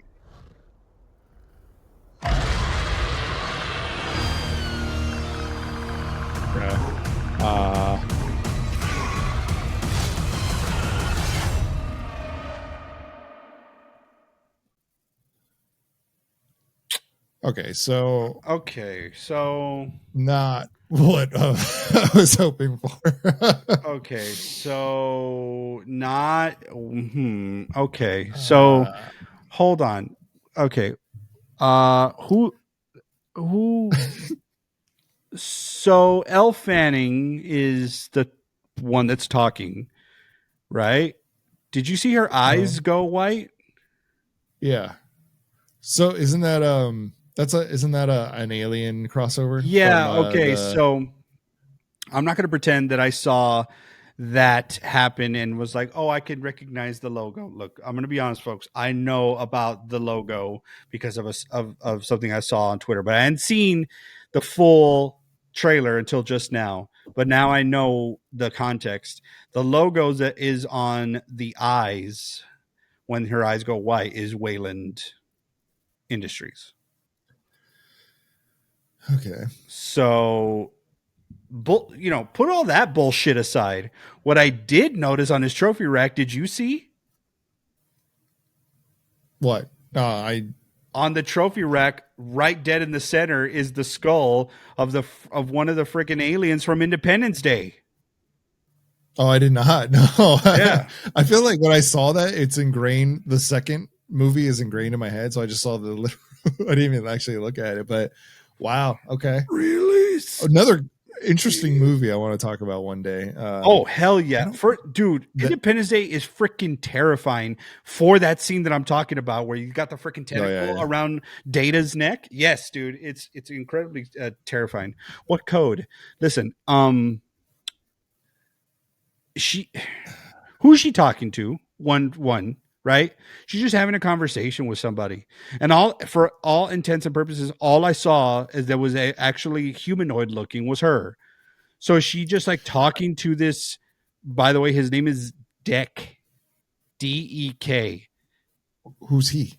The predator you saw there at the end. That last one. That's who it centers around. This like this runt. Prove yourself to your tribe, Dek Prescott trailer or predator. Oh no.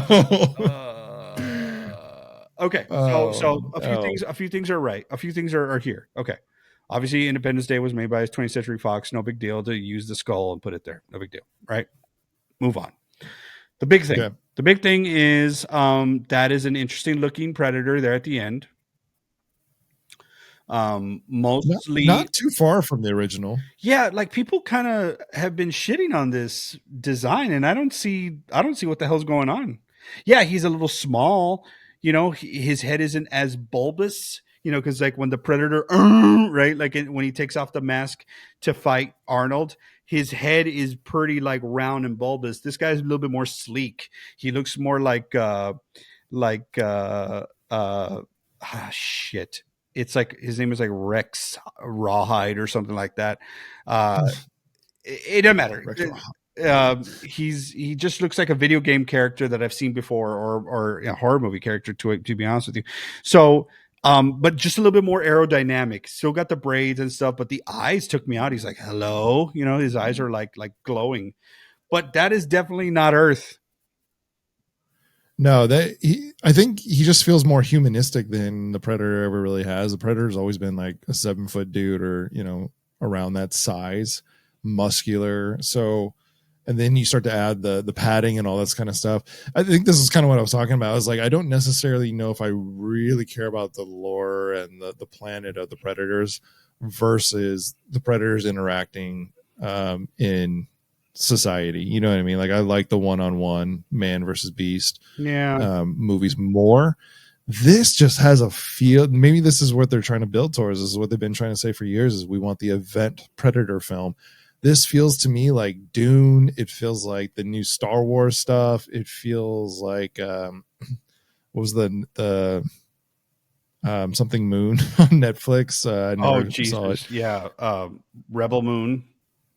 Rebel Moon, yeah, kind of that like dirty but clean CGI sci-fi world sort of a thing. I think that Star Wars really kind of started the dusty sci-fi. I don't know how I feel about it. I don't know if I feel like I'd have to change my mind on what the Predator is in order to be into this. And I could really get myself into it because I do like sci-fi films. I do like big world stuff, but the Predator is man versus beast and interacting with us, you know. I don't know. It's just, I think people are just, good on the director. He's like, I made Prey, I can make it again and just change the setting, and then that shows what of my range as a director. So I get it, like, expand, right? I did finally find the details that I was kind of peppering in so I could just speak to them with more like certainty. So the Predator's name is Dick. I'm not even joking. He is a young male and runt of his species, meaning he is smaller and weaker. So we could see why he was like sleek and like Assassin's Creed sort of like looking, Dune looking with his mask and stuff. He was giving off that vibe. He is definitely not on Earth. The planet he is hunting on is named Kalisk, meaning Death Planet. And Deck is trying to prove himself to his father and clan for acceptance.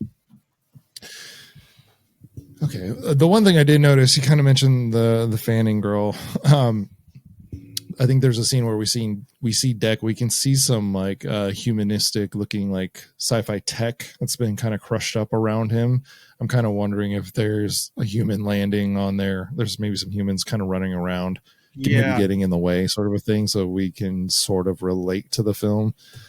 Which I don't know. I'm like, just give me a sci-fi film at that point. Yeah, I know. I mean, look, I've learned to kind of hold my judgment for and when I say I've learned after I watched Prey to hold my judgment, right? Because I didn't know. I was like, here we go again, let's see.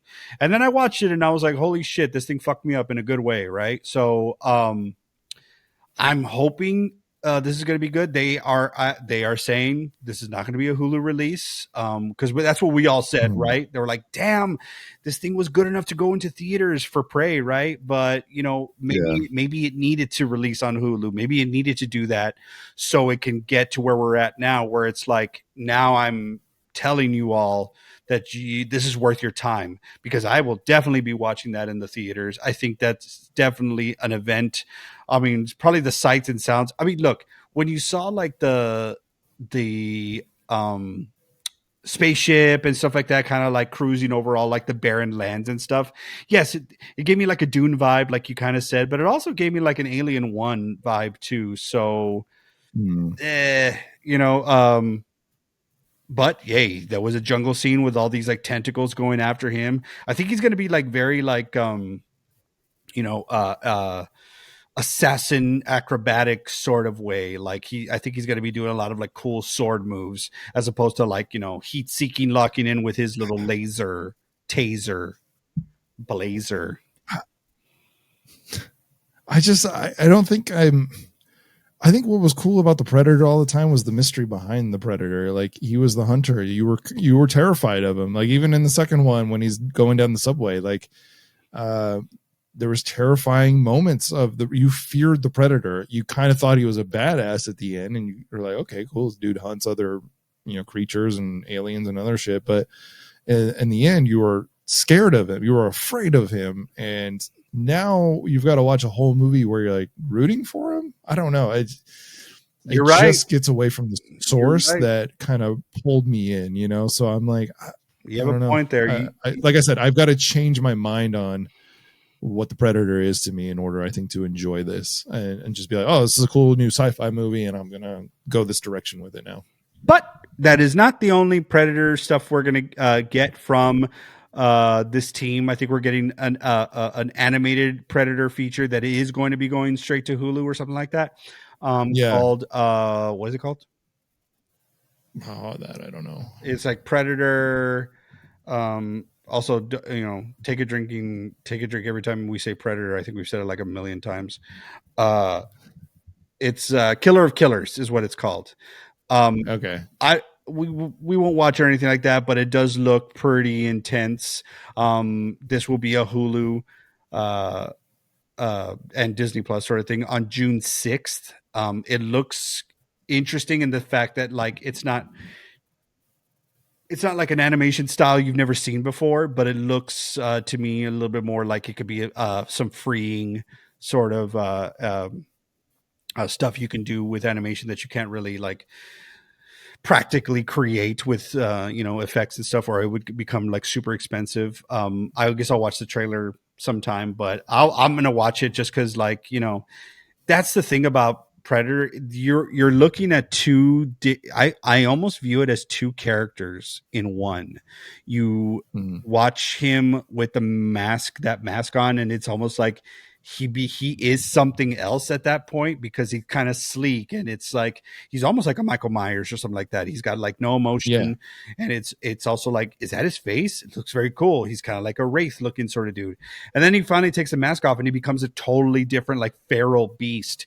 So when it was like he had the mask on, it was about being the hunter and the camouflage and tactical and things like that. When he takes the mask off, it's like, oh, look at this freaking fish face. That's kind of terrifying. But at the same time, it's like, he's not going to be tactical about anything. He's going to get you and like kind of bitch slap you across the creek there. So that's what's always been really cool about this character is that I guess once the gloves come off, so to speak, it's a totally different sort of ball game. So we'll see. Maybe it looks like they are and have tapped into that aspect with this one, because you saw that when he was cloaked and had his little mask on and stuff like that, it was acting a certain way. And then finally, when the mask came off, he was all about like, let's go. So, the Hulu series looks like it's trying to open up the world of Predator and Alien to us. Maybe like, oh, here's the planet, and maybe sometimes they do these animation sort of things as a way of saying like, we don't know if we can put the resources to a film to do it. Like you kind of said, like maybe you can't really do these things in film. Maybe you can, but you're like, I don't know if it's going to be really worth it. Like people like me has a different version of Predator than where you're going with this. I don't know if I can root for the Predator. You know what I mean? Even though I think he's cool and he's badass at the end, and you have a great fight with him and you're like, fuck yeah, that was fun. You still got to be scared of him. That's what I always grew up with. So now opening up the world to where we're rooting for the Predator against other alien species, races, whatever, we're rooting for him to win. I don't know. I will give it a try, literally based on Prey. So yeah, I'll go. I'll see it. Me too. Me too. I'm Okay. into it. Yep. So that's Danny and I'm Lance. Another Dead Trailer Reacts for Predator Badlands. We'll see you at the theater. Get to the chopper. Danny, you're seeing something this weekend, right? I am seeing something this weekend. That is right. Something vampiric, I believe. Something back in history, back in time. Yeah, I have tried to stay away from the plot, but a little bit has been revealed to me. You weren't the first one to kind of like, give me that little plot piece. But yes, I am going to be going as of this recording, or when we're recording it tomorrow, to go watch Thinners. I'm going to go watch Sinners in the theaters, and I'm going to be splurging because it has been highly recommended to me that I watch it in IMAX. So I will be watching it in IMAX. Okay. I don't know much. I don't know a lot about anything about this movie. I just know the team. I know the team of Michael B. Jordan and Ryan Coogler. You see working on Creed and other movies, of course. And I am super into the buzz this thing has generated. I'm super into just like everyone that has seen it has said highly recommend. Not one person has said blah, blah. Like, you see a lot of noise online, and it's just like, this movie changed me. Oh my god, I'm still, limping from Sinners. I'm like, y'all are extra all the time, but I get it. It's about that like hot take. But for the most part, it's like folks are like, I need to go rewatch Sinners. So whenever I see anything that has instant rewatchability, I'm in. And I'm hoping to watch it tomorrow on a fun little date night, and looking forward to it. That's fun. You and I actually walked into the middle of the trailer when we went to see Hard Eyes. And I was instantly like, ooh, what is this? Like, anything, like I said, again, anything that's like different era or past era, I'm like, and it looks very like Prohibition, kind of like dirty, sweaty South sort of a thing. And then you put Michael B. Jordan in there. I'm like, oh, I'm in. Like, I am such a fan of this dude's work. So I'm so in. But it's got this really, I've seen very little about it, honestly, but it has this really cool, dark, visceral vibe to it, and I was like, ooh, that's gonna be cool. Again, it's something new that's happening in the world of horror, so I'm really excited about it. With all the news that's been coming out lately, this movie's out right now. You're about to see it. I can't wait to hear what you say about it. I really want to go see it myself.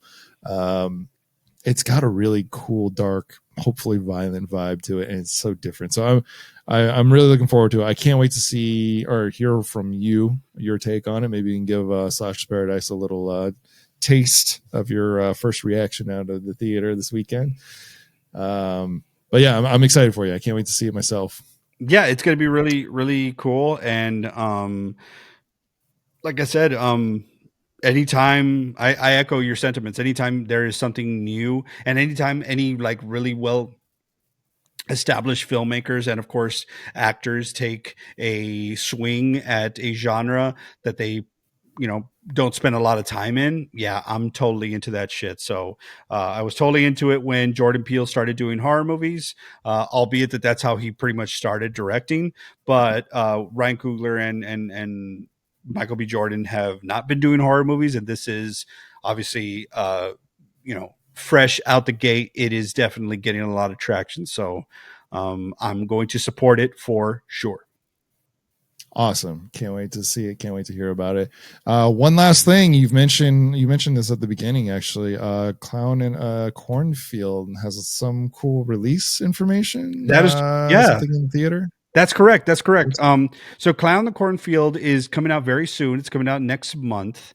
But it is going to have a 1 week earlier than its theatrical release. 1 week earlier than that, it is going to have a drive-in theater release. So only for drive-in theaters are you going to be able to go to see Clown the Cornfield. And if you do, you get to get a commemorative poster that looks freaking awesome. It's Friendo, and he's got his Arsenault, and he's up there being cool. But yes, so that was really cool. I saw that on Bloody Disgusting. Really good stuff. What a fun way to kind of just, I hope, organically just give a nice kick in the boost of revenue to these mom and pop drive-in theaters across the country. That'd be so freaking sick. I think there's one that's like in between where you and I live, the Paramount one. So man, don't tell me that. Ooh. Yeah. I'm down. We need to plan that, because this, like I said, I read the books. This is the perfect setting to watch this film unfold. So I'm really kind of down for that. Not just for the poster, but for the experience. I think it's kind of perfect for what the story is and what happens in the story. So I'm really looking forward to that. I'm getting hyped for Lance, it. You know what's such a bummer is that I used to love to go to the Mission Tiki Drive-In. I loved it there, and that closed. Oh, what a bummer. So this is really, I think, one of the only real drive-ins that is still going. Man. Let's go, Danny. Let's plan it. Let's figure this out. Let's do this. Let's go. I don't know. That's exciting. I'm getting hyped up. Fright Rags actually is coming out with their pre-orders for merchandise for the film, and that kind of got me hyped up too. I always love. I don't I don't really want the poster on my shirt. I want like the in between, like the deep cut from the film, and they have something like that right now, where it's all the merchandise from the town with Friendo on it, the original Friendo version. I'm like, oh, I'm so down. I'm gonna show up in my shirt for the drive-through. And just to make that's really exciting. Yeah, just to make sure, here it is. I'm going to tell you the actual dates. I found it. So, Clown in a Cornfield will slash into drive-ins on May 2nd and 3rd. Eat it up that weekend, ahead of its theatrical release on May 9th. And attendees will receive a limited edition poster by Matt Ryan Tobin while supplies last. I'm going to hold the poster up to the camera if that's okay. But here we go. Check that out.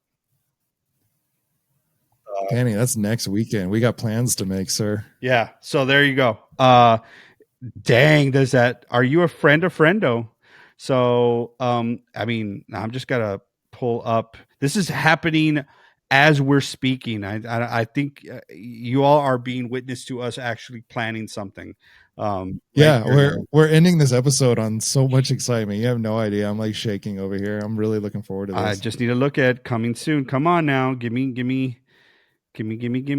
Okay. So it's going to be, it's not on their official. Well, so the way it works at the Paramount Drive-In, you just have to drive up. You don't buy tickets ahead of time. So we'll be early. Rock and roll. Can we tailgate? And just like, we'll just like live stream our tailgate for let's do that. Holy moly. Cover with cheese and cannoli. Yeah, we're gonna figure this out. Folks, you heard it. You heard the planning here, and you will see it come to fruition in our next episode, probably. Yeah. All right. Perfect. I hope everyone enjoyed this happy hour of horror. I think it's almost at 2 hours. We got a bunch of trailer reactions. Plans were made between me and Danny, so I hope you all enjoy that. We can't wait to come back to you with a ton of new content we've been working on, a bunch of new episodes coming out. We've mentioned one of them so far. Really looking forward to it. What a great happy hour. What a way to end it with so much excitement. I didn't realize this movie's coming out next weekend. Yeah, Holy man. shit. Happy hour. All right. Happy hour. That's Danny, and I'm Lance, reminding you to lock your doors, bolt your windows, and whatever you say, Lloyd, whatever you say. Hey, join us next time in our Slash's Paradise. Blended Canadian. Hey, did you see anything you like? Thanks for watching Slash's Paradise tonight. Please hit the like and subscribe button and turn on all of your notifications so you know the next time we post a video or go live. And if you'd like an audio-only version of the show, search for us on wherever you get your podcasts, whether it's Apple, Spotify, Stitcher, you name it. We're on all the platforms. We just ask that you leave a rate and review of 5 stars. And if you don't know what to write in the review section, put a recommendation of a horror movie you would love for Lance and I to talk about.